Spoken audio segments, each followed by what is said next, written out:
nous avons pris toutes les mesures nécessaires pour protéger nos salariés sur tous nos sites et nous nous adaptons afin d'assurer une continuité d'activité indispensable pour pouvoir protéger notre activité et donc nos emplois. Quand cela est possible, bien sûr, nous privilégions le télétravail et les avantages de la digitalisation. Permettez-moi ici de citer deux exemples.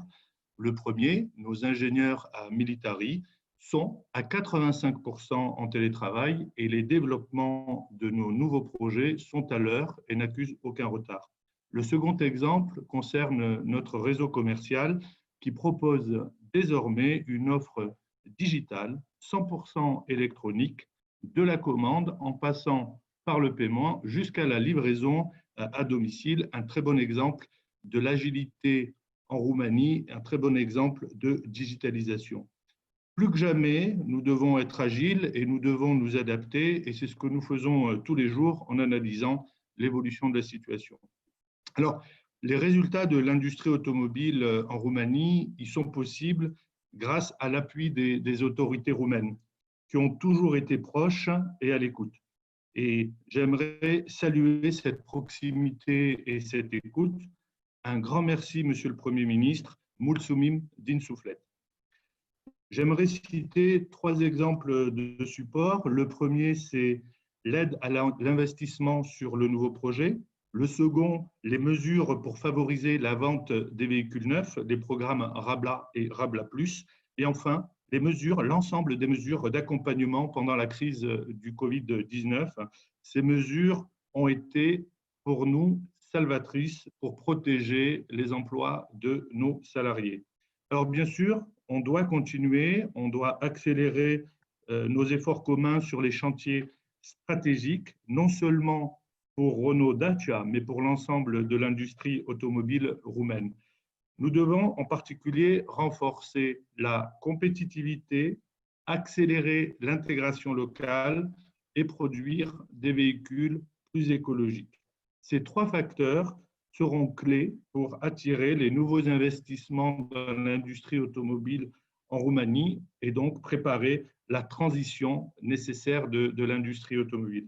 Nous avons étudié avec beaucoup d'intérêt le nouveau plan national des investiții și relansare economică présenté par Monsieur le Premier ministre et son cabinet et nous sommes bien sûr disponibles pour aider avec notre expertise de l'industrie automobile et ainsi contribuer au développement de l'économie de ce beau pays qu'est la Roumanie. Je vous remercie. Merci Christophe. Ionuț Ardeleanu, comment la grande distribution sort-elle de la crise? Quelles sont les priorités de ce secteur dont tu voudrais parler à notre audience et à Monsieur le Premier ministre? Merci François. Donc, après les actions de responsabilité que j'ai déjà citées, le rôle du retail alimentaire dans cette période complexe est très important, bien évidemment dans l'approvisionnement avec les produits et les quantités nécessaires pour la population. Ensuite, avec la gestion de la crise sanitaire par les mesures de sécurité et de protection prises dans tous les points de contact, vous imaginez aussi pour les équipes et pour le grand nombre de clients qui visitent nos magasins, mais aussi à travers notre rôle d'éducation et de communication avec les Roumains. Je profite pour remercier aux autorités pour l'ouverture et le soutien à ces actions et nous apprécions la bonne collaboration qui nous a permis de répondre aux besoins des Roumains. Je suis très heureux d'avoir identifié dans le plan Reclădim România des actions orientées vers les trois priorités importantes du secteur du retail. La première priorité, c'est l'amélioration du supply chain et nous salutons les investissements annoncés par le gouvernement, notamment en ce qui concerne l'investissement, l'infrastructure de transport en Roumanie, avec tous les bénéfices associés. Rien que pour les trois retailers alimentaires français, la logistique représente plus de 30 millions de kilomètres parcourus par an sur les routes du pays. Deuxième point, dans tout ce qui est le développement de tout ce qui est made in Romania, de l'économie roumaine, nous avons des partenaires avec des entreprises roumaines et nous contribuons à leur développement. Dans ce contexte, nous considérons bienvenue les actions de soutien et le programme de financement du plan économique du gouvernement pour ces sociétés qui ont aujourd'hui vraiment besoin d'avoir du soutien financier. Et le troisième point par le dernier, l'accélération de la digitalisation de notre commerce et de l'expérience client auront une autre évolution dans le contexte où le gouvernement aussi met en place des mesures concrètes de digitalisation des services publics et de soutien aux entreprises par des programmes de financement. Merci, Younous. Adrian Dragan, le plan de relance et d'investissement de la Roumanie parle d'agriculture et d'agribusiness. Monsieur le Premier ministre, je me réjouis de voir que dans le plan de relance, le gouvernement nous parle de l'organisation des filières des produits avec l'objectif de réduire le déficit commercial. Vous nous parlez de l'organisation de la collecte, du stockage ou de la transformation des matières premières agricoles issues de l'agriculture locale. De même, vous nous parlez aussi du développement du système d'irrigation. Vous avez rappelé ça même dans votre discours d'ouverture de ce matin. Et aussi, vous nous parlez aussi de l'importance d'installation des jeunes fermiers. Et donc, pour toutes ces raisons, nous, vraiment, on est très contents. De même, nous attirons votre attention sur l'opportunité qui peut représenter pour le développement de l'agriculture les projets suivants. Et un des projets, je crois que c'est le développement de la zootechnie de l'élevage. Un autre projet peut être le projet des indications régionales, par exemple du type produit en Roumanie ou produit de montagne. Et le projet des indications régionales est l'un des projets les plus importants peut-être en Europe. Je peux dire que c'est l'avenir de l'Europe en agriculture aujourd'hui et ça sera quand même très important que la Roumanie peut avoir des standards très clairs pour chaque filière pour dire qu'est-ce que c'est un produit en Roumanie. Et bien sûr, tous les intervenants sur la chaîne de la valeur vont avoir à gagner si demain on va avoir ce type d'appellation en Roumanie aussi, comme en France par exemple. D'autres opportunités peuvent être représentées par le plan protéines ou le développement de la recherche ou l'organisation des coopératives peut-être et surtout peut-être pour les fermiers de petite et moyenne taille. Dans tous ces domaines, la France a le savoir-faire, la volonté d'intensifier sa présence et de contribuer ainsi au développement de l'agriculture en Roumanie. Nous croyons dans une agriculture roumaine développée qui contribue à la sécurité alimentaire en Europe et bien sûr à la qualité de l'environnement. Au final de mon intervention, je vous assure, Monsieur le Premier ministre, de tout l'engagement de notre communauté d'affaires pour collaborer aussi à l'élaboration du plan national stratégique dans la perspective de la nouvelle politique agricole commune, afin, bien sûr, de réaliser ce grand et plan potentiel que la Roumanie représente. Merci de votre attention. Merci, Adrian. François Bloch, le secteur financier accompagne ses clients dans la crise et dans la sortie de la crise. Oui, effectivement, le secteur financier a démontré encore une fois pendant cette période extrêmement difficile sa solidité, sa résilience, mais aussi sa proximité à côté des clients. Banque systémique, la BRD a prouvé tout au long de la crise Covid-19 son soutien à l'économie roumaine. Nous avons mis en place notre propre moratoire avant même le moratoire public qui a été dévoilé un peu plus tard et nous avons permis à pratiquement 70 000 clients, personnes physiques et juridiques, de bénéficier de ces mesures de restructuration de crédit. Notre activité de crédit classique ne s'est jamais arrêtée tout au long de cette période et nous sommes bien sûr une des banques partenaires du programme IMM Invest, avec à ce jour pratiquement 1000 crédits qui ont été approuvés pour un montant qui est proche de 500 millions de lei.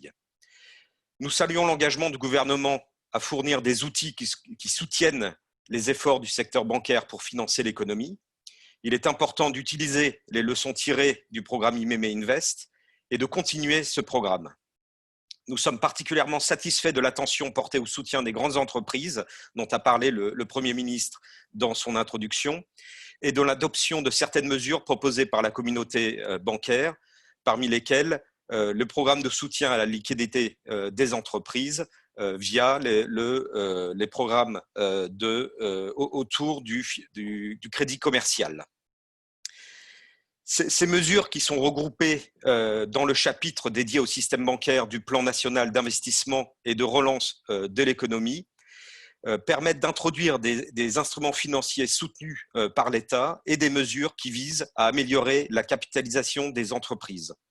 Ceci nous permettra à notre tour d'apporter une contribution supplémentaire au financement de l'économie roumaine en rendant de nouveaux clients bankable. C'est pourquoi nous sommes comme toujours à la disposition du gouvernement afin d'identifier les moyens les plus efficaces pour mettre en œuvre les mesures proposées. Et à ce titre, je voudrais féliciter Monsieur le Premier ministre et l'ensemble de son gouvernement pour l'ouverture et la facilité que nous avons à avoir des discussions avec eux, et en particulier avec le ministre des Finances, Florin Kitsou. La digitalisation et la débureaucratisation figurent parmi les priorités du gouvernement.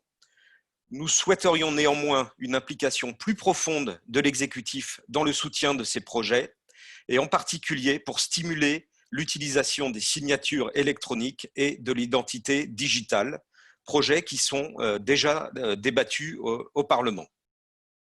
Par ailleurs, nous avons besoin du soutien du gouvernement afin d'augmenter la pénétration de l'assurance d'un côté, mais aussi la bancarisation, afin de renforcer la résilience des particuliers et des entreprises. La Roumanie a besoin d'un partenaire fort dans sa démarche afin de combler les décalages qui existent encore avec d'autres pays plus développés de l'Union européenne. Et la BRD ainsi que l'ensemble des investisseurs français dans le secteur financier sommes bien évidemment prêts à jouer ce rôle. Je vous remercie. Merci François. Eric Stab, l'énergie et l'environnement a prouvé sa résilience pendant la période de crise et devrait bénéficier d'investissements massifs de l'État roumain avec l'aide de l'Union européenne.